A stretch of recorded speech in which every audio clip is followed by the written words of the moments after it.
Imaginez ceci. Vous êtes dans une relation qui vous consume. Parfois, elle ressemble au summum de la passion, intense, vibrante, pleine de chimie. Mais d'autres fois, c'est comme marcher sur un champ de mine. Les mots blessent plus que le silence. Les petits gestes se transforment en disputes. Et le simple fait de vouloir respirer, d'avoir de l'espace, devient une source de culpabilité. Pourtant, vous restez, pas par convenance, pas par faiblesse, mais parce que quelque chose en vous croit que cet amour en vaut la peine, que ce chaos est le prix à payer pour quelque chose de profond. Et voici le problème. Beaucoup de relations toxiques ne se révèlent pas comme telles dès le début. Elles se construisent progressivement, par couches. Elles commencent par de l'affection, de l'engagement, des promesses, mais à un moment donné, presque imperceptiblement, ce qui était de la tendresse devient du contrôle. Ce qui était de l'attention se transforme en surveillance. Ce qui était une connexion mute en dépendance. Et vous ne le voyez pas clairement. Vous sentez seulement que vous êtes toujours en dette, comme si aimer signifiait vous diminuer. Peut-être avez-vous vécu quelque chose comme ça, ou connaissez-vous quelqu'un pris dans ce cycle? Des gens qui disent des choses comme « il agit ainsi parce qu'il m'aime trop » ou « elle est juste insécure, elle ne veut pas me faire de mal », tout en justifiant des comportements qui, en réalité, drainent leur énergie vitale. Des relations où vous vous sentez coupable de vouloir un peu de silence ou dire non suffit à déclencher du chantage émotionnel, une distance glaciale ou des éclats imprévisibles. Et puis vient le pire, vous commencez à douter de vous-même. Est-ce que j'exagère? Le problème, c'est moi. C'est l'un des traits les plus subtils et dangereux d'une relation toxique. Elle déforme votre perception de la réalité, sape lentement votre confiance en vous et vous fait confondre amour et survie émotionnelle. Cette vidéo n'est pas une accusation ni un jugement. C'est une invitation à regarder avec honnêteté les dynamiques que nous appelons amour et qui, en réalité, peuvent empoisonner notre santé émotionnelle. Explorons ensemble les 7 signes psychologiques que vous êtes dans une relation toxique, basés sur les travaux de certaines des plus brillantes figures de la psychologie. Vous ne trouverez pas de conseils superficiels, ni de phrases toutes faites. Ce que vous découvrirez, ce sont des vérités inconfortables, mais libératrices. Parce que parfois, la seule chose dont nous avons besoin pour briser un cycle destructeur, c'est de voir ce qui était caché. Si vous êtes prêt à affronter cela avec courage, continuez à regarder. Ce qui suit pourrait faire mal, mais il pourrait aussi vous libérer. Premier, le piège de l'intensité. Certaines des relations les plus toxiques sont aussi les plus difficiles à quitter. Pourquoi? Parce qu'elles nous offrent quelque chose qui, à première vue, semble rare et précieux, l'intensité. Des moments d'euphorie émotionnelle, des réconciliations passionnées après des disputes explosives, des jalousies qui semblent prouver à quel point l'autre tient à vous. C'est comme des montagnes russes émotionnelles, et chaque descente, chaque montée vertigineuse renforce l'idée qu'il y a là quelque chose de profond. Mais l'intensité n'est pas synonyme d'amour, et c'est l'une des confusions les plus dangereuses que nous puissions faire. Freud l'a clairement expliqué en parlant de la compulsion de répétition, la tendance inconsciente à rechercher des expériences émotionnelles qui ressemblent à des traumatismes infantiles. Si vous avez grandi dans un environnement instable, où l'affection et la douleur allaient de pair, votre cerveau a appris que l'amour doit s'accompagner de souffrance, qu'il n'est réel que s'il vous laisse dans le doute, s'il vous déstabilise, s'il fait mal. C'est pourquoi, quand vous entrez dans une relation marquée par l'instabilité émotionnelle, vous ne la rejetez pas, vous la reconnaissez. Erich Fromm a aussi abordé ce sujet en décrivant ce qu'il appelle l'amour symbiotique, un type de lien où 2 personnes fusionnent dans une illusion d'unité, mais sont en réalité piégées dans une dynamique de dépendance. Dans ce type de relation, le drame devient une routine, et sans vous en rendre compte, vous commencez à confondre tourmente émotionnelle et profondeur affective. Vous pensez que si ça fait mal, c'est que c'est réel. Mais la vérité est dure. L'intensité n'est pas de l'amour, c'est du déséquilibre. Les relations saines sont généralement calmes, constantes, voire ennuyeuses pour ceux qui sont accros à l'adrénaline émotionnelle. Et cette addiction, c'est réel. le cerveau libère de la dopamine dans des cycles de tension et de soulagement, créant une sorte de dépendance chimique au conflit lui-même. Vous vous habituez au chaos. Vous commencez à penser que l'amour est quelque chose qui vous déstabilise, qui vous consume. Et c'est là que réside le piège le plus cruel. Ce type de lien est si puissant parce qu'il offre l'illusion de la profondeur. Vous croyez avoir trouvé quelqu'un qui vous fait sentir comme personne d'autre, alors qu'en réalité, ce que vous ressentez, c'est la réactivation d'une ancienne douleur qui n'a jamais guéri. Et c'est pour ça que, plus c'est intense, plus il semble difficile de lâcher prise. Mais que se passe-t-il quand vous commencez à croire que vous pouvez sauver cette personne? Que, avec assez d'amour, ces montagnes russes finiront par se stabiliser? Dans la section suivante, nous parlerons de l'un des schémas les plus courants et dangereux des relations toxiques, le désir de réparer l'autre. 2. La mission impossible, essayer de réparer l'autre.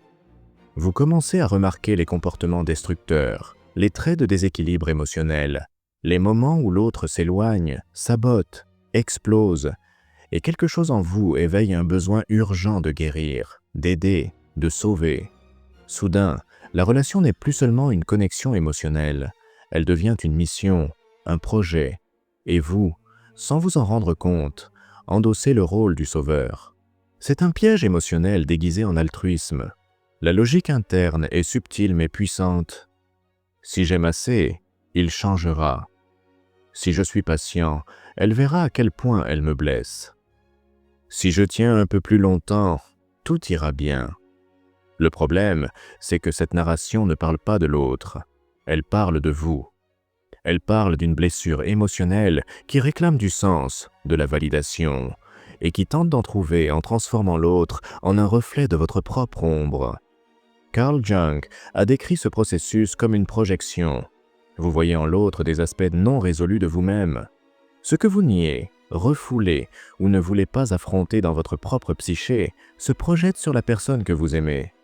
Si vous niez votre propre insécurité, vous pouvez être attiré par quelqu'un d'insécure et tenter de le renforcer. Si vous cachez votre colère, vous pouvez vous impliquer avec une personne explosive et essayer d'apaiser ce côté.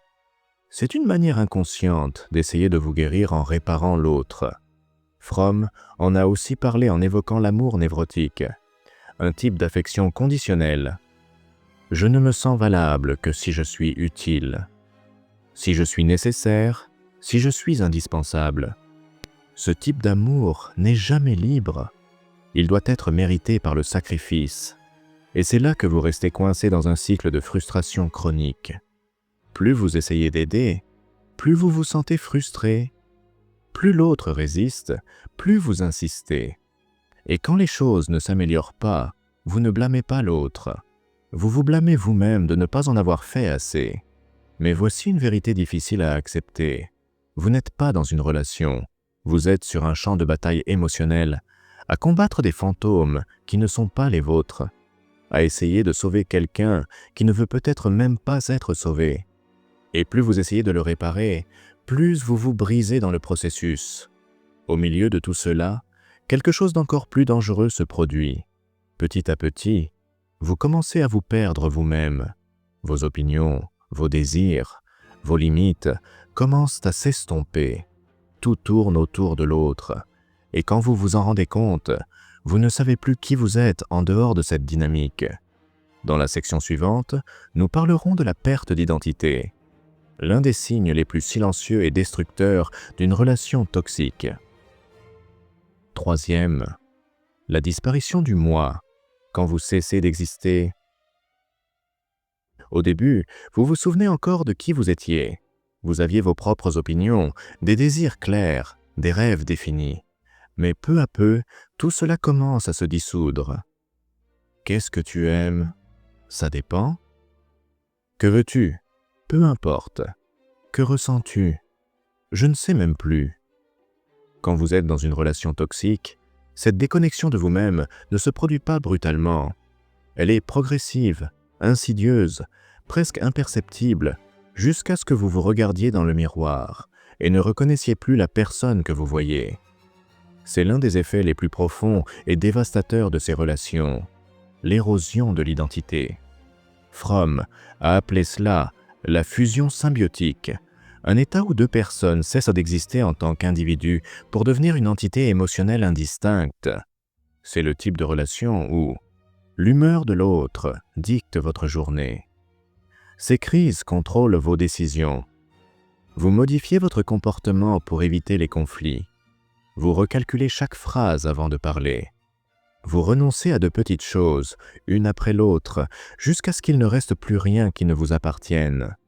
Et c'est là que Freud intervient avec son concept de répression du moi. Quand nous sommes pris dans une dynamique où plaire à l'autre est une question de survie émotionnelle, nous commençons à réprimer nos propres impulsions. Nous taisons notre colère. Nous ignorons notre malaise. Nous supprimons nos désirs.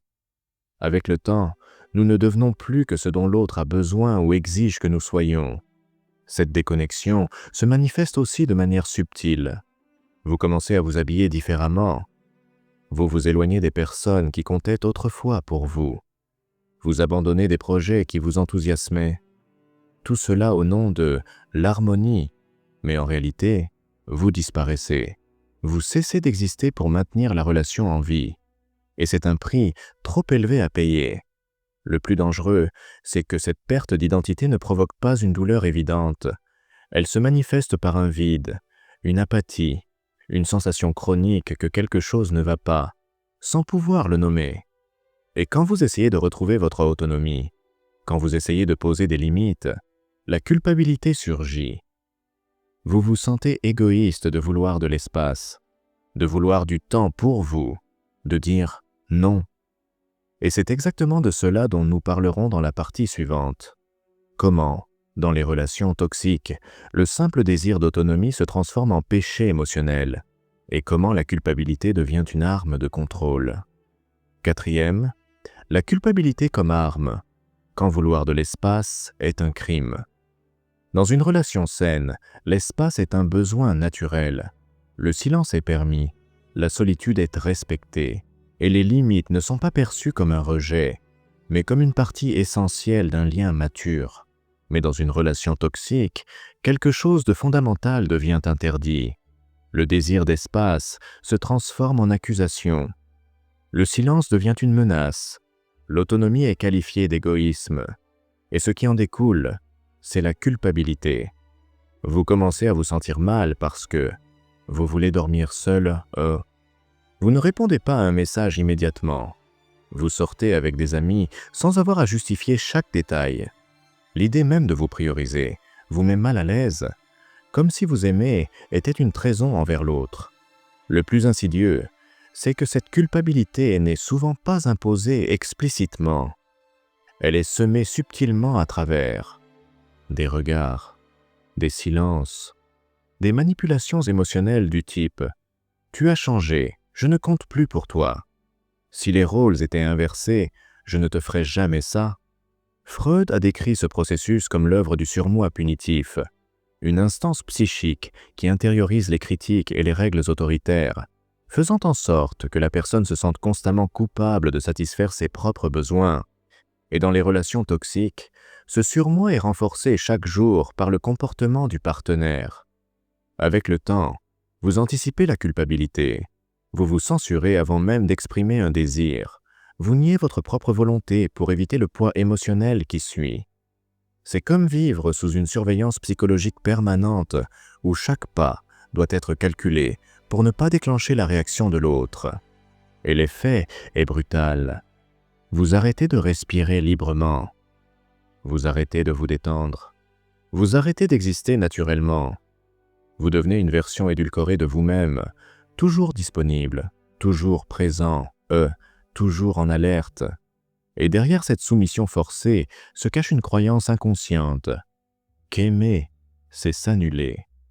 5e, le syndrome du sauveur, quand sa douleur est votre prison. Avez-vous déjà pensé à partir? À imaginer des conversations de rupture, à vous projeter dans une vie reconstruite, mais quelque chose vous retient. Quelque chose de plus fort que la peur de la solitude, de plus paralysant que la culpabilité, la souffrance de l'autre. Sa douleur devient la chaîne invisible qui vous maintient dans la relation. Et il ne s'agit pas seulement d'empathie, c'est une distorsion de la responsabilité émotionnelle. Vous portez le poids de l'autre comme s'il était le vôtre. Vous vous dites « Je ne peux pas l'abandonner maintenant. Il, elle, traverse tellement de choses. Il, elle, agit comme ça parce qu'il, elle, a beaucoup souffert. » Ainsi, vous transformez le rôle de partenaire en celui de soignant. Et si l'autre montre de la fragilité, s'il menace de s'effondrer, vous devenez encore plus indispensable. Cela crée une illusion dangereuse que votre présence est le seul soutien émotionnel de cette personne, que votre absence serait une forme de cruauté. Mais est-ce de l'amour ou un emprisonnement émotionnel déguisé en compassion? Jung a évoqué ce phénomène en parlant de l'identification inconsciente aux archétypes, notamment celui du martyr. Quand vous vous accrochez à la douleur de l'autre au point de vous oublier, vous vivez un récit archétypal. Le sauveur qui renonce à tout pour guérir l'autre, même si cela le détruit lui-même. Ce qui semble noble masque en réalité une déconnexion profonde de votre propre valeur. Fromm l'a aussi décrit comme une forme d'amour névrotique. Un amour qui persiste non par choix conscient, mais par peur, besoin, addiction émotionnelle. Vous n'êtes pas là parce que vous voulez y être. Vous y êtes parce que vous pensez devoir y être. Ainsi, la souffrance de l'autre devient une forme de manipulation, même inconsciente. Chaque larme, chaque éclat, chaque effondrement renforce votre obligation de rester. Mais voici une vérité difficile à accepter. Vous n'êtes pas responsable de guérir une douleur que l'autre refuse d'affronter. Votre présence ne sauve personne. Souvent, elle ne fait que retarder l'inévitable effondrement, pour vous deux. Et le plus cruel, c'est que derrière cette dynamique se cache quelque chose de familier. La sensation de revivre quelque chose d'ancien, comme si cette relation, aussi dysfonctionnelle soit-elle, faisait écho à des souvenirs d'enfance, à des schémas déjà vécus. Et c'est pour ça qu'elle semble étrangement juste. 6. La compulsion de répétition. Quand la douleur semble être un foyer, vous êtes-vous déjà demandé pourquoi certaines relations semblent suivre le même scénario, même avec des personnes différentes? Comme si vous viviez la même histoire avec de nouveaux acteurs. Vous vous promettez que cette fois, ce sera différent, que vous savez maintenant quoi éviter. Mais d'une manière ou d'une autre, tout se répète. Les mêmes blessures, les mêmes absences, les mêmes silences qui crient. Ce n'est pas une coïncidence, c'est un schéma. Et selon Freud, cela a un nom, la compulsion de répétition. En psychanalyse, cette compulsion est un mécanisme inconscient qui nous pousse à rechercher et répéter des douleurs infantiles non résolues. Non par masochisme, mais comme une tentative inconsciente de réécrire le passé, de revivre la même scène, mais avec une fin différente. Peut-être avez-vous grandi avec de l'absence émotionnelle, du rejet, de l'instabilité. Et maintenant, adulte, vous êtes attiré précisément par ceux qui vous offrent la même chose, parce que, inconsciemment, vous croyez que cette fois, ce sera différent. Cette fois, je serai aimé. Cette fois, je ne serai pas abandonné. Freud a aussi décrit le phénomène de transfert, la tendance à transférer sur des figures actuelles des sentiments qui appartenaient à l'origine à des figures du passé, comme les parents.